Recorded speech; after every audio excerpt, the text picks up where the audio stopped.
টানা কয়েকদিনের সংঘাত, হামলা ও পাল্টা হামলায় বিপর্যস্ত ইরান ও ইসরায়েল। গত বৃহস্পতিবার দিবাগত রাতে ইসরায়েলের হামলা শুরুর পর থেকে এ পর্যন্ত ইরানে ৪৫০ জনের বেশি মানুষ নিহত হয়েছে বলে জানা গেছে।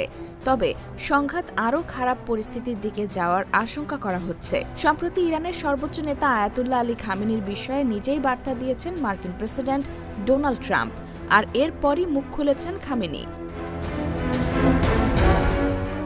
গেল বুধবার ইরানের সর্বোচ্চ এই নেতা বলেছেন, যুদ্ধ শুরু হলো।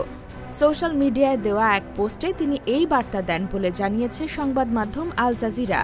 সংবাদ মাধ্যমটি বলছে, মার্কিন প্রেসিডেন্ট ডোনাল্ড ট্রাম্প তার বিরুদ্ধে হত্যার হুমকি দেওয়ার পর প্রথমবারের মতো প্রতিক্রিয়া জানিয়েছেন ইরানের সর্বোচ্চ নেতা আয়াতুল্লাহ আলী খামেনি। তিনি মঙ্গলবার সামাজিক যোগাযোগ মাধ্যম এক্সে একটি বার্তায় লিখেছেন, মর্যাদাবান হায়দারের নামে যুদ্ধ শুরু হলো। হায়দার হচ্ছে ইসলামের চতুর্থ খলিফা ও মহানবী হজরত মুহাম্মদ সাল্লাল্লাহু আলাইহি ওয়াসাল্লামের চাচাতো ভাই ইমাম আলী রাদিয়াল্লাহু তাআলা আনহুর আরেক নাম। ইরান সহ শিয়া মুসলিমরা তাকে তাদের প্রথম ইমাম হিসেবে মানেন। ট্রাম্পের হুমকি সত্ত্বেও ইরানের সর্বোচ্চ নেতা পুনর্ব্যক্ত করেন, ইরান ইসরায়েলের আক্রমণের কঠোর প্রতিশোধ নেবে।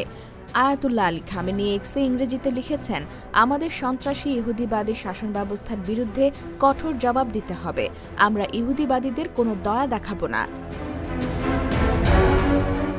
খামেনির এই বার্তাটি এসেছে এমন এক সময়ে যখন ট্রাম্প একাধিকবার ইরানের শীর্ষ নেতাকে নিয়ে মন্তব্য করেছেন।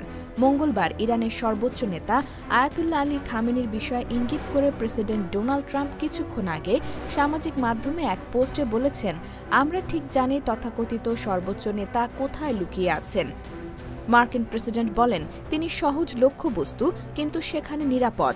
আমরা তাকে বের করে আনব না, অন্তত এখনই নয়।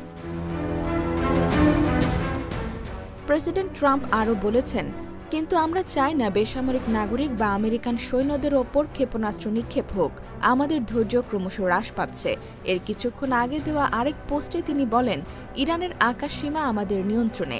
এই পোস্ট দুটির পরপরই তৃতীয় আরেকটি পোস্টে প্রেসিডেন্ট ট্রাম্প লিখেছেন, আনকন্ডিশনাল সারেন্ডার, অর্থাৎ নিঃশর্ত আত্মসমর্পণ।